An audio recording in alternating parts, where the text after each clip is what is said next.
My girlfriend said, "I'm keeping the apartment. You can crash with your parents." After I paid the deposit and 10 months of rent. I replied, "Interesting plan." Then I called the landlord, my uncle, and explained the situation. When she got the 24-hour eviction notice, her panicked calls revealed. Original post: I, 29 male, am sitting in my apartment right now. The one my ex-girlfriend Melissa, 27, tried to steal from me yesterday. Still processing everything that went down, but I need to get this off my chest. We'd been together for 2.5 years, living together for the last 14 months in this nice 2-bedroom place downtown. When we first moved in, I paid the entire $3,200 deposit, plus first and last month's rent, because Melissa was between jobs. No big deal, I thought. Couples help each other out, right? Fast forward to this past Tuesday. I come home from work to find Melissa and her best friend Natalie sitting in the living room with papers spread out on the coffee table. Melissa looks up at me with this weird smile. "We need to talk," she says. I sit down and she launches into this whole speech about how we've grown apart and how she needs to find herself. Standard breakup talk, whatever. I'm hurt, but trying to stay calm. Then she drops the real bomb. "I'm keeping the apartment," she announces. "You can crash with your parents for a while. I already talked to them, and your mom said it's fine." I literally laughed. Not a happy laugh, more like a, "Did you really just say that?" laugh. "You're keeping the apartment that I've been paying for?" I asked. "Well, I've been living here too," she says, "and I need stability right now. You have family nearby. I don't." Here's what she didn't know. The landlord isn't some random property management company. It's my Uncle Frank, who owns several buildings in the area. The lease? Only my name is on it. Melissa was never added because when we moved in, her credit was trash from defaulting on student loans. "Interesting plan," I said, standing up. "Let me think about it." I went to the bedroom, closed the door, and called Uncle Frank. Update 1. The next morning. Uncle Frank was, let's say, unhappy when I explained the situation. "She's trying to kick you out of your own apartment? The one only you're on the lease for?" He actually laughed. "Does she think that's how rentals work?" I explained that she'd been living there and probably thought that gave her some kind of rights. Frank shut that down quick. "She's not on the lease, never was. She's basically been your guest for 14 months. I can have an eviction notice drawn up immediately if you want her out." I told him to give me 24 hours to try handling it myself first. He agreed, but said if she gave me any trouble, he'd handle it the legal way. Wednesday morning, I tried talking to Melissa one more time. She was in the kitchen making breakfast like nothing happened, humming to herself. "So about yesterday," I started. "Oh, good, you've had time to process," she said, not even looking at me. "When do you think you can be out?" I was thinking by the weekend. The entitlement was astronomical. "Melissa, you understand that I'm on the lease, right? Only me?" She waved her hand dismissively. "We can work that out with the landlord. I'm sure they'll be reasonable." "The landlord is my uncle." She froze, spatula in hand. "Your what?" "Uncle Frank owns the building. I'm the only one on the lease. You've been living here as my guest." Her face went through about 5 different emotions in 3 seconds. That's not fair. I've been living here. I've made this my home." "You've paid exactly $0 toward rent or deposit," I pointed out. "I buy groceries. I decorated. She was getting frantic. "You buy groceries maybe once a month with the credit card I gave you for emergencies," I corrected. "And by decorated, you mean you hung up some pictures you got from HomeGoods using my credit card?"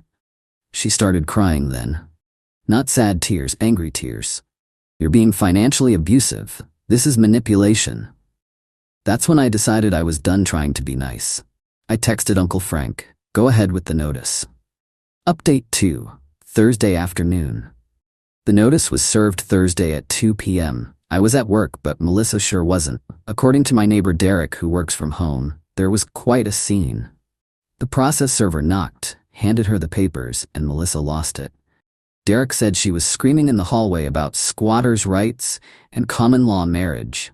We don't even live in a state that recognizes that, and even if we did, we wouldn't qualify. My phone started blowing up around 2:15. What did you do? 24 hours? Are you insane? This is illegal. I have rights. I'm calling a lawyer. You can't do this to me. Then Natalie started, you're seriously evicting her and her? What kind of man does that? She thought you loved her. This is abusive behavior.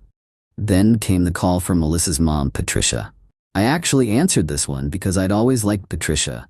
Dennis, she said. She never could remember my name was David. What's this about you throwing Melissa out? I explained the situation calmly.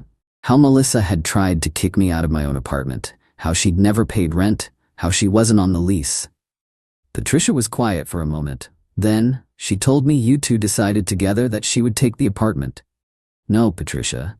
She decided that and told me I could go live with my parents. Oh. Another pause. That does sound like something she'd do. She did the same thing to her roommate in college. Wait, what? Turns out Melissa had a history of this. In college, she'd convinced her roommate to move out temporarily during finals week, then changed the locks and kept the dorm room to herself. The roommate had to get the university involved. I thought she'd grown out of that, Patricia said, sighing. I'll talk to her. Update 3, Friday morning. Friday morning rolled around, and Melissa had apparently spent all night consulting with every legal expert she could find. Her Instagram stories were full of legal advice posts and know your rights infographics. She confronted me at 7 a.m. with a printed stack of papers. According to these sources, I'm a tenant regardless of whether I'm on the lease. You need to give me 30 days notice minimum. I looked at her papers. They were all from different states, none from ours. Melissa, those are for actual tenants. You're not a tenant, you're a guest who's overstayed their welcome. I get mail here. That makes me a tenant. You get mail here because you used my address without permission. The magazines you subscribe to with my credit card don't make you a tenant. She tried another angle. I'll call the police. They'll side with me. Go ahead, I said. Uncle Frank had already prepared me for this possibility. She actually did it. 2 officers showed up around 9 a.m. Melissa ran to the door, tears streaming. Officers, he's trying to illegally evict me. I live here. The older cop looked tired already.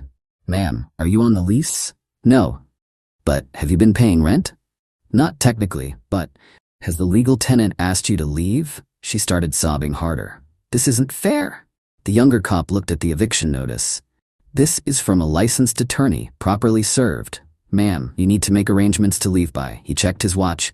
2 p.m. today. But where will I go? She wailed.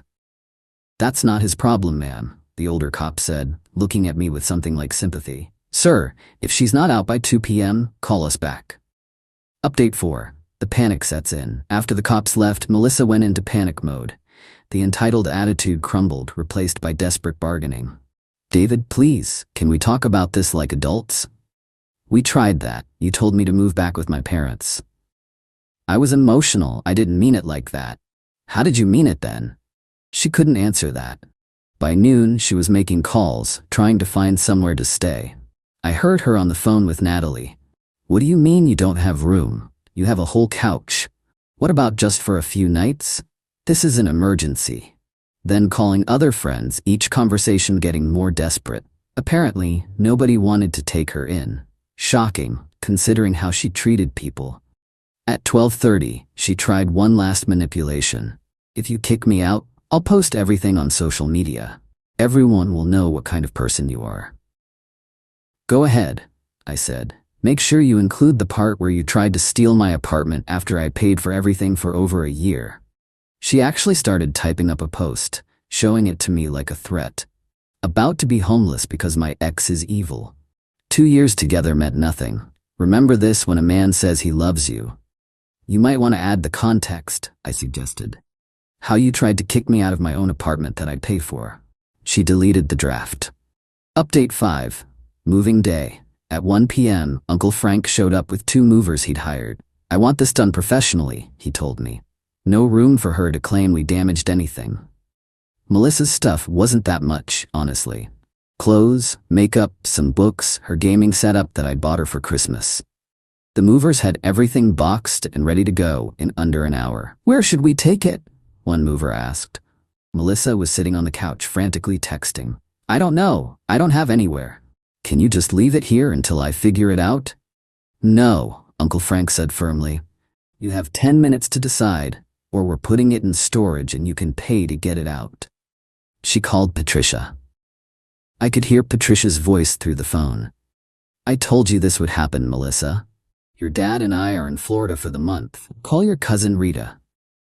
Rita, apparently, lived an hour away and wasn't happy about the situation, but agreed to let Melissa stay for a few days only.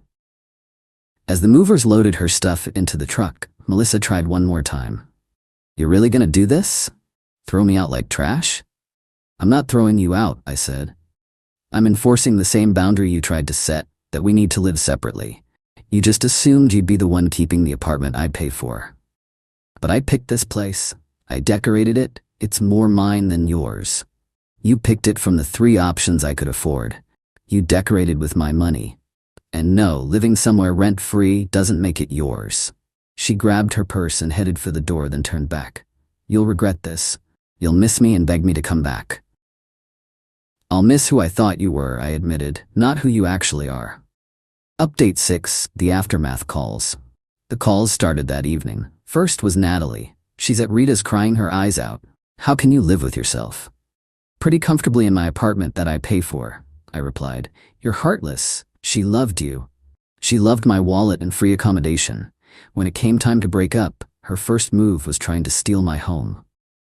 She wasn't stealing. She thought she could take advantage of me one more time. She thought wrong. Then came a call from a number I didn't recognize.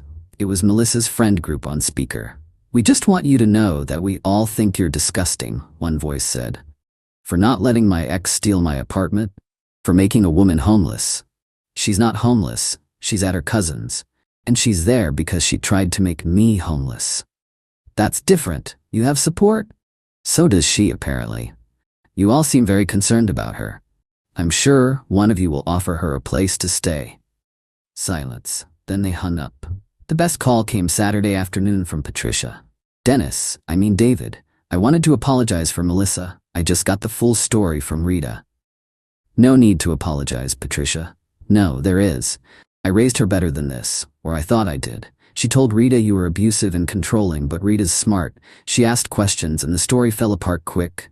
What's happening now? She's worn out her welcome at Rita's already. Apparently demanded Rita's bedroom because the couch hurt her back.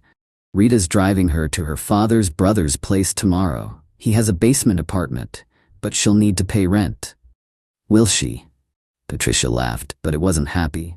With what money? She hasn't worked in 6 months. She told us you were supporting her while she figured out her career path. That was news to me. She told me she was doing freelance social media management. Update 7. The real truth comes out Sunday morning. I got a text from Derek, my neighbor. Bro, you need to see this. He sent me screenshots from a group chat he was somehow in. His girlfriend knew Natalie. The messages were from weeks ago. Melissa, Operation Apartment is almost ready. You really think he'll just leave? He's too nice to fight. I'll cry, play victim, he'll cave. Unknown number. What if he doesn't? Then I'll threaten to ruin his reputation. Say he was abusive. He'll give me the apartment to avoid drama. Savage, lol. He's been paying for everything anyway. Might as well get a few more months free rent before I move on. Unknown. Move on? Already talking to this guy Victor. Has a beach house. Just need to secure this apartment first as backup. I sat there staring at my phone. She'd been planning this. The whole breakup, the apartment theft, everything was calculated. Derek texted again. There's more. She's been seeing that Victor guy for 2 months.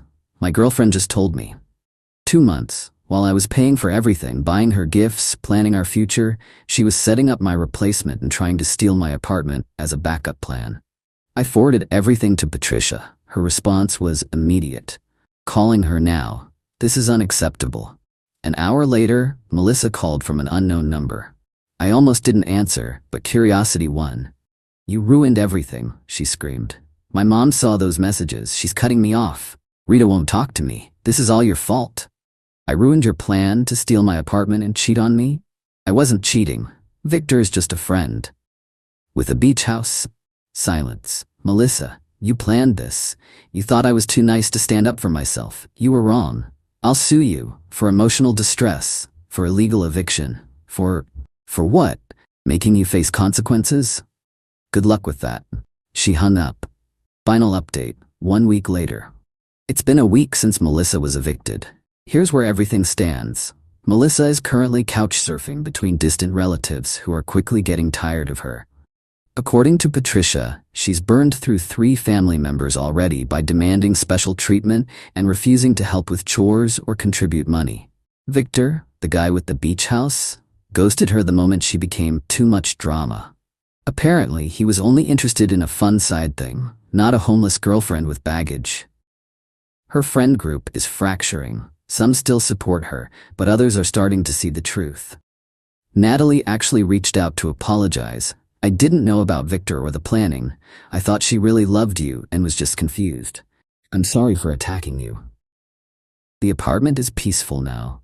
I've changed the locks, with Uncle Frank's permission, reorganized everything the way I actually like it, and bought a new couch. The old one had too many memories. Uncle Frank told me something interesting. This isn't the first time I've seen this. Entitled people always think they're smarter than everyone else. They never expect consequences. Patricia sent me one last text yesterday. David, she finally got my name right. Thank you for handling this the way you did. Melissa needs to learn she can't manipulate people. She's 27, not 17. It's time she grew up. I'm sorry she put you through this. I'm not gonna lie and say I'm completely over it. 2.5 years is a long time, and finding out it was all a game to her hurts. But at least I found out now, before marriage or kids made it complicated. The funny thing is, if she'd just asked to break up normally, and given me time to figure out arrangements, I probably would have helped her find a place. Maybe even helped with the deposit. But the entitlement, the assumption that she could just take what was mine, the planned manipulation, that killed any sympathy I had. To anyone reading this, don't let people take advantage of your kindness. When someone shows you who they really are, believe them. And always, always, keep important documents and agreements in your name only until you're married, and maybe even then. My apartment is quiet now. My bank account is recovering. My dignity is intact. And Melissa? She's learning that actions have consequences, even if it's a lesson she should have learned a long time ago. Oh, and Derek told me this morning that Melissa tried to get into the building yesterday. She told the security door she forgot her key. The door camera caught her having a meltdown when she realized her access fob had been deactivated. Sometimes the best revenge isn't elaborate. Sometimes it's just letting someone face the natural consequences of their own entitlement. I'm done with this chapter. Time to move on.